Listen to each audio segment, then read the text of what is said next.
வணக்கம் ஸ்ரீ காளிமுசம் ஸ்ரீ காளியமணி. இப்படி நான் உங்களை அன்பு ஜோடு அன்பு காத்துக்கிறேன். நம்ம இன்னைக்கு பார்க்க போறது பாத்தீங்கன்னா குரு பகவானுடைய அதிசார பேச்சு பலன்கள் கடக ராசிக்கு எப்படி இருக்க போகும் பார்க்க போறாங்க. சந்திரனை ஆட்சி நாயகன் கொண்ட இந்த கடகராசி அன்பர்களுக்கு இந்த குருவுடைய அதிசார பேச்சு எப்படின்னு பார்ப்போங்க. பொதுவாக கடகராசிக்காரங்க எல்லாருக்குமே பாத்தீங்கன்னா சார் எங்களுக்கு அட்டம சனி எல்லாம் விலகிடுச்சா, இந்த அட்டம சனி விலகியும் இன்னும் நல்ல காலம் இன்னும் வரல சார் சொல்லிட்டு. ஏன்னா பாதி பேருக்கு நல்லது நடந்திருக்கு, இன்னும் மீது சிலருக்கு பாத்தீங்கன்னா இன்னும் எனக்கு அட்டமசனி எல்லாம் விலகிடுச்சு சார், இன்னும் எனக்கு பாத்தீங்கன்னா இன்னும் எனக்கு நல்லதே நடக்கலையே சார்னு சொல்லிட்டு இருக்காங்க. சோ அப்படி இருக்கும் பட்சத்துல பாத்தீங்கன்னா கேது பகவான் வேற இந்த சந்திரன் கிட்ட நெருங்கி வந்துருக்காரு. பொதுவா சந்திரன் ரொம்ப மென்மையானவர், அவர்கிட்ட பாவகர்கள் நெருங்கும் போது ரொம்ப அப்படியே பாதிக்கப்பட்டுரும். சோ அந்த ஒரு நேரத்துல போயிட்டு இருக்கும் போது பாத்தீங்கன்னா இந்த கோச்சாரத்தை எடுத்து பார்க்கும்போது இந்த கோச்சாரத்துல குரு பகவான் அதிசாரமா உன்னைக்கார், அதாவது குட்டி பயிற்சின்னு சொல்லுவோம், குட்டி கொடுக்கக்கூடிய குட்டி பயிற்சின்னு சொல்லுவோம். அப்படிப்பட்ட குட்டி பயிற்சி காலம் எப்படி சார் இருக்க போகுது? பொதுவாக இந்த குருவோட அதிசாரங்கிறது பாத்தீங்கன்னா 19/10/2025 இருந்து 4/12/2025 வரைக்கும் அதிசார பயிற்சியில இருக்க போறாங்க. இதுல பாத்தீங்கன்னா அவரு அதிசார பயிற்சியில மிதுனத்துல இருந்து இவர் கடகத்துக்கு வந்தால் கூட புரியுதுங்களா, 11/11/2025 பாத்தீங்கன்னா இவரு கடக ராசிலேயே ரெட்ரோகன் சொல்லக்கூடிய அந்த வக்கரகதி ஆயிடுவார். வக்கரகதி ஆகி என்ன பண்றாருன்னா 4/12/2025 அப்ப என்ன பண்ணுவாருன்னா இந்த கடகத்திலேயே எகைன் மிதுனத்துக்கே வந்துருவார். இந்த மிதுனத்துக்கு வந்துட்டு என்ன பண்ணுவாருன்னா 11/3/2026 வரைக்கும் மிதுன ராசியில வக்கரகதியில இருப்பார். சோ அப்போ இந்த கடகத்துக்கு எப்படி சார் இருக்க போகுது? பொதுவாக கடகராசி சந்திரனை ஆட்சி நாயகனை கொண்ட கடகராசி, தாய்மை உள்ளம் ரொம்ப அதிகம், யாராவது அனுசரிச்சு போகணும்னு சொல்லக்கூடிய அந்த தாய் எப்படி எல்லாரும் அனுசரிப்போம் அந்த மாதிரி இயற்கையாக அனுசரிக்கிற பண்பு இவங்களுக்கு இருக்கும். சரி, அப்படிப்பட்ட கடகராசிக்கு குருவுடைய அதிசார பயிற்சி வந்துருங்க. குரு உங்களுக்கு ராசி மேலே வருவார். ராசியில ஆடி சந்திரன் இருப்பார் இல்லைங்களா, அப்போ இந்த ஜனகால ஜாதகத்துல சந்திரன் மேல இப்ப கோச்சார குரு அமர்றது எப்படி இருக்கும் பாத்தீங்கன்னா குரு சந்திர யோகமா ரியாக்ட் பண்ண. குரு சந்திர யோகம்னா எல்லாருக்குமே தெரியும், மனசுல நம்ம என்ன நினைச்சிருக்கிறோமோ அதை நிறைவேற்றி கொடுக்கறதுக்கு இந்த குரு பகவான் துணை புரிவார். குரு பிளஸ் சந்திரன் குரு சந்திர யோகமா ரியாக்ட் பண்ணும். இது எவ்வளவு நேரத்துக்கு இருக்கணும் பாத்தீங்கன்னா உங்களுக்கு 19/10/2025 இருந்து 11/11/2025 வரைக்கும் தாங்க இருக்கும். என்ன சார் கம்மியா சொல்றீங்கன்னா? ஆமாங்க, ஏன்னா இங்க குரு வக்கரம கதிக்கு போயிடுவார். குரு வக்கரமாகறதுக்கு முன்னாடி காலகட்டம் தான் உங்களுக்கு நல்லா இருக்கும். ஏன்னா இங்க குரு பார்த்தா உச்ச குருவா இந்த ராசி மேலே குருச்சந்திர யோகமா உட்கார்ந்து காலகட்டத்துல உங்களுக்கு வேலையில பிரச்சனை இருக்கு. அந்த பிரச்சனை நீங்க நல்ல வேலை கிடைக்குங்க. பாதி பேர் வேலையை தேடிக்கிட்டே இருப்பாங்க, நீ எனக்கு வேலை கிடைக்கல சார்னு சொல்லிட்டு உங்க எல்லாருக்குமே பாத்தீங்கன்னா இந்த குரு பயிற்சி காலகட்டத்தில் நல்ல ஒரு மனதுக்கு நிறைவான ஒரு இனிமையான வேலை காத்துக்கிட்டு இருக்கு. கடகராசிக்காரங்களுக்கு நல்ல வேலை காத்துக்கிட்டு இருக்கு. திருமணம் ஆகலைன்னு நினைக்கிறேன் உங்க எல்லாருக்குமே திருமண யோகத்தை இவர் கொடுப்பாரு. குருச்சந்திர யோகம் இல்லைங்களா, அதே மனசு ரொம்ப நாளா ஆசை இருக்குங்க, இடம் வாங்கணும் வீடு கட்டணும் மனசு ரொம்ப நாளா ஆசை இருக்கு. ஏன் நான் அட்லீஸ்ட் வண்டியாச்சும் வாங்கணுங்க மனசுல ஒரு எண்ணம் இருக்கா? இந்த காலகட்டத்துல வீடு வண்டி வாகனம் சேர்ற அமைப்பு எப்படி சார் நீங்க சொல்றீங்கன்னா கால புருஷனுக்கு 4ஆம் இடங்க. காலபுருஷனுக்கு 4ஆம் ஸ்தானம் கடகஸ்தானம், தாயார் ஸ்தானம் சொல்லக்கூடியது. இங்க குரு பகவான் அமர. குருங்கிறது பாத்தீங்கன்னா உங்களுக்கு 6க்கு பிளஸ் 9ஆம் இடத்து அதிபதி, ஒரு 6ஆம் இடத்து அதிபதி. அதே மாதிரி உங்களுடைய பாக்கியாதிபதி ருணோரோக சத்துருக்கும் உங்களுடைய பாக்கியஸ்தானத்துக்கும் அதிபதியான குரு பகவான் உச்சம் அடையும் போது பாத்தீங்கன்னா பாக்கியஸ்தானம் ஆட்டோமேட்டிக்கா உச்சமாகும்.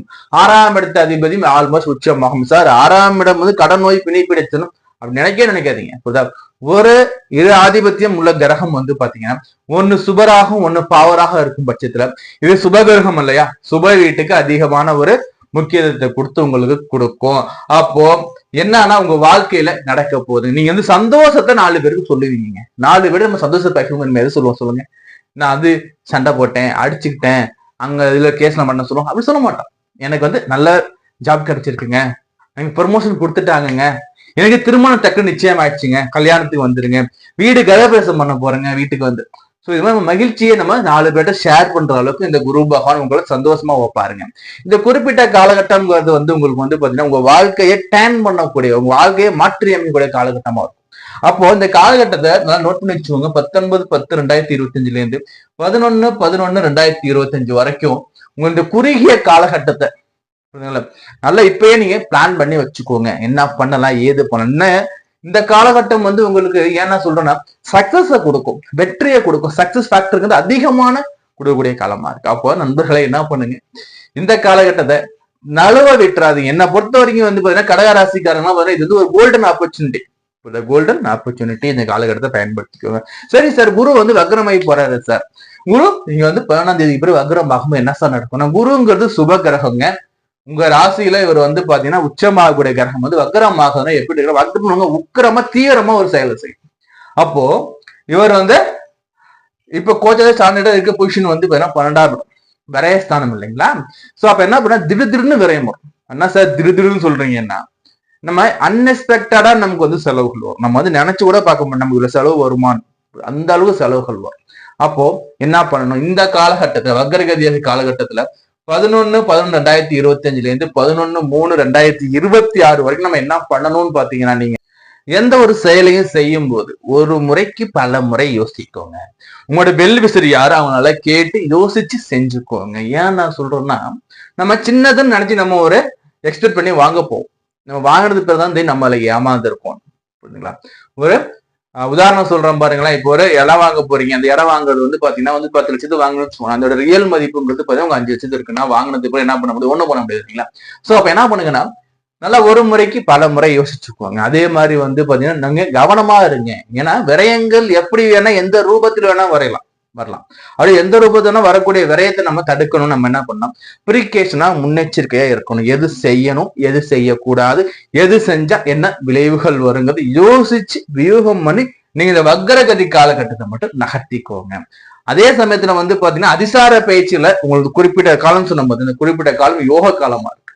படிக்கிற மாணவர்களா இருந்தாலும் சரி, முதலீடு பண்ணக்கூடிய வந்து சீனியர் சிட்டிசனாக இருந்தாலும் சரி, உங்க எல்லாருக்குமே குறிப்பிட்ட காலம் நல்லா இருக்கு. பட் இந்த வக்ரகதியா வரும்போது இல்லத்தரசிகளாக இருந்தாலும் சரி, நம்ம பேசக்கூடிய பேச்சுகள் நம்ம கவனமா இருக்கும்.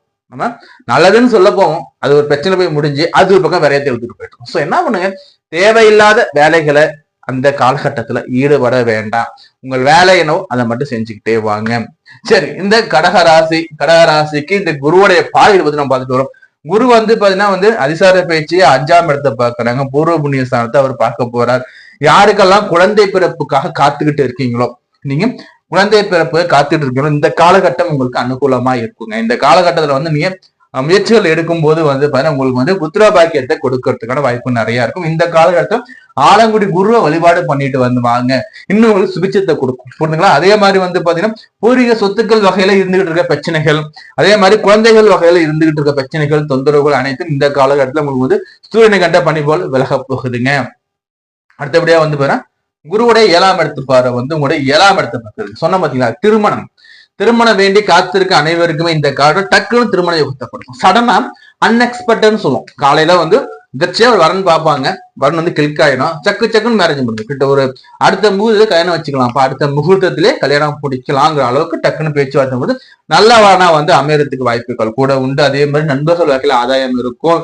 அதே சமயத்துல உங்களை சுத்தி இருக்க சமுதாய வகையோட உங்களுக்கு ஆதாயத்தை கொடுக்கும். அந்த 7ஆம் இடத்து பார்வை உங்களுக்கு யோகத்தை கொடுக்கும். அதே மாதிரி குருவுடைய 9ஆம் இடத்து பாருங்க சனி மேல விழுதுங்க. சனி மேல பார்வை விழுது. அப்போ சனி வந்து உங்களுக்கு 9ஆம் இடத்துல பாக்கிய சார்ந்திருக்காங்க. சனி இந்த பாக்கிய சனியால எந்த ஒரு கெடுபலனையும் கொடுக்க முடியாது. தகப்பன் வகையில் இருக்கிற பிரச்சனைகள் கொஞ்சம் சுமூகத்துக்கு வரும். அதே போல தகப்பன் உறவு மேல இருக்கக்கூடிய இந்த விலங்குகள் பிரச்சனை கொஞ்சம் சால்வுக்கு வரும். நீண்ட நாட்களா முடிக்க முடியாத பிரச்சனைகள் தொந்தரவுகள் கூட இந்த காலகட்டத்துல குறிப்பிட்ட காலகட்டத்துல முடியுங்க.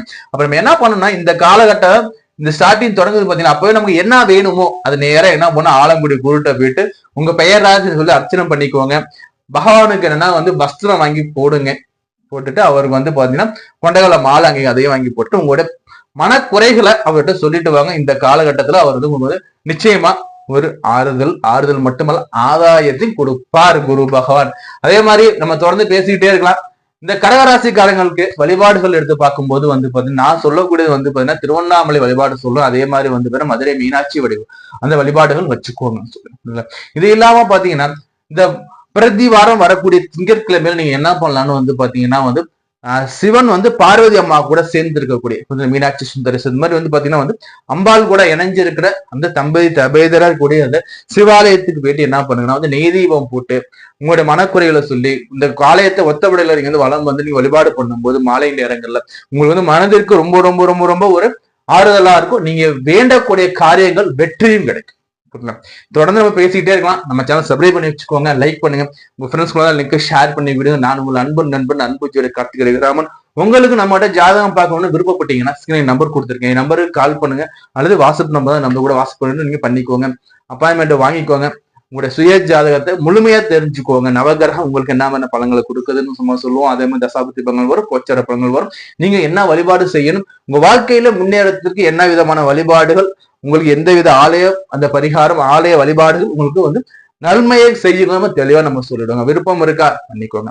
நம்ம சேனல் மறக்காம சப்ஸ்கிரைப் பண்ணுங்க, இந்த வீடியோவை லைக் பண்ணுங்க, உங்க ஃப்ரெண்ட்ஸ் வந்து வீடியோவை ஷேர் பண்ணி விடுங்க. நம்ம தொடர்ந்து பேசுவோம். நான் உங்களுக்கு வேற காலை சந்திக்கும். நன்றி, வணக்கம்.